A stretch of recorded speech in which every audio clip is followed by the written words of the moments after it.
Aussi loin que je me rappelle, j'ai toujours été fasciné par cette relation qu'a la beauté avec la tristesse. Pourquoi est-ce que la beauté est intimement liée à la tristesse? Pourquoi est-ce que quand on regarde un film, la scène de quelqu'un qui est en train de pleurer son amour qu'il a perdu pour toujours est esthétiquement et artistiquement plus intéressante, plus touchante et plus émouvante que la scène de quelqu'un qui gagne 1 milliard de dollars tout d'un coup? Le réalisateur américain Cameron Crowe, il avait l'habitude d'utiliser le terme « the happy sad ». C'est ces situations où on ne sait pas si nous sommes joyeux ou tristes. La limite entre le joyeusement triste et le tristement joyeux est vraiment difficile à dessiner.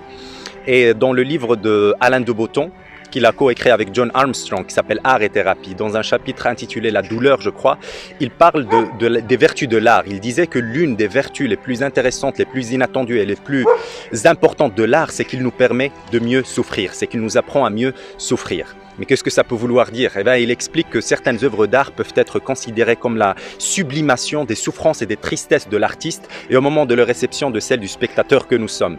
Et par sublimation, c'est le processus par lequel un corps solide se transforme en gaz sans passer par l'état liquide. Mais dans le domaine artistique, la sublimation artistique, c'est la transformation psychologique de situations et d'expériences banales ou tristes en objets de noblesse, de beauté et de raffinement.